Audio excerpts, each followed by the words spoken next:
बिस्मिल्लाहिर्रहमानिर्रहीम। दोस्तों, बहनों, भाइयों,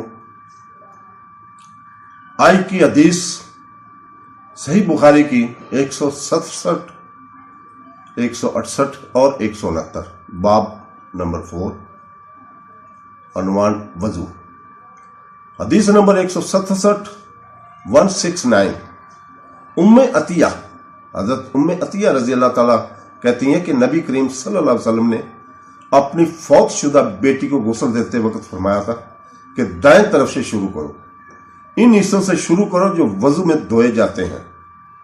इसी तरह हदीस नंबर 168, 168, हजरत आयशा रजी अल्लाह ताला अन्हा कहती हैं कि नबी करीम सल्लल्लाहु अलैहि वसल्लम जूते पहनने, बालों में कंघी करने, सफाई करने या धोने और किसी और काम में दाएं तरफ से शुरू करना पसंद करते थे।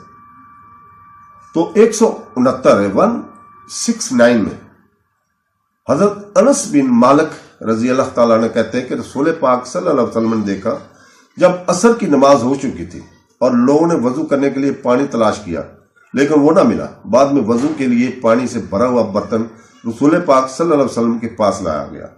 इस बर्तन में अपना हाथ डाला और लोगों को इससे वजू करने का हुक्म दिया।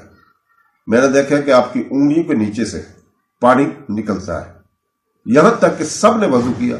ये नबी के मजज़ात हैं। तो दोस्तों, अल्लाह ताला हमें हदीस पढ़ने, सुनने और इसके ऊपर अमल करने की तौफीक अता फरमाए।